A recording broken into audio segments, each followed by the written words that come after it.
Il y a plusieurs personnes qui se disent, comme ce n'est pas interdit, je ne suis pas en fait contraint à ne pas faire la chose. Et cela aussi peut être parfois un piège. Plusieurs personnes se disent souvent, tant que je n'ai pas trouvé un verset biblique qui m'interdit, par exemple, de boire de l'alcool, alors je peux boire de l'alcool comme tout le monde. Comme je n'ai pas trouvé un verset biblique qui me dit ne fume pas, alors je peux fumer comme tout le monde. Comme je n'ai pas trouvé un verset biblique qui me dit ne rentre pas en boîte de nuit, c'est pas écrit boîte de nuit, alors je vais entrer en boîte de nuit parce que cela n'est pas interdit. Alors qu'en réalité, la personne elle-même peut parfois se sentir un peu mal à l'aise dans certaines choses. Mais comme elle veut ressembler à la masse, elle rentre alors dans ce refuge à dire que comme c'est pas explicitement écrit dans la Bible, alors je peux le faire. Vous savez, la parole nous enseigne que ceux qui sont conduits par l'Esprit de Dieu sont fils de Dieu.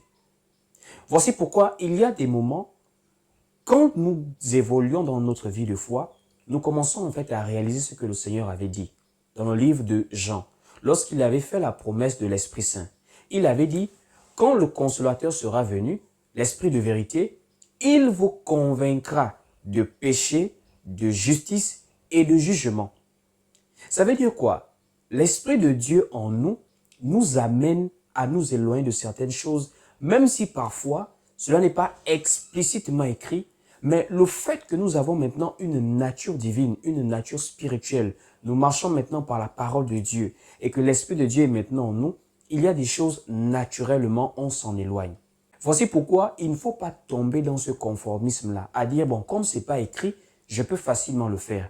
Il y a des choses qui sont bien pour d'autres, mais qui ne sont pas nécessairement bien pour vous. Vous savez, la vie de foi en réalité est une vie de sainteté. Et quand on parle de la sainteté, bien sûr, il s'agit de vivre la parole de Christ, se purifier par la parole, avoir une vie de prière, avoir une communion avec le Seigneur. Mais il s'agit également d'être un modèle en termes de conduite, en termes de comportement et en termes d'actes que l'on pose. Voici pourquoi, par exemple, lorsqu'on parle des évêques, l'épître de l'apôtre Paul à Timothée, dans 1 Timothée chapitre 3, on nous fait comprendre clairement que l'évêque a des critères, en fait, qui l'amènent à être évêque. L'évêque ne peut pas être n'importe qui. Ça veut dire quelqu'un qui, sous prétexte qu'il est dans la foi, ne va plus se maîtriser par rapport à beaucoup de choses. Non.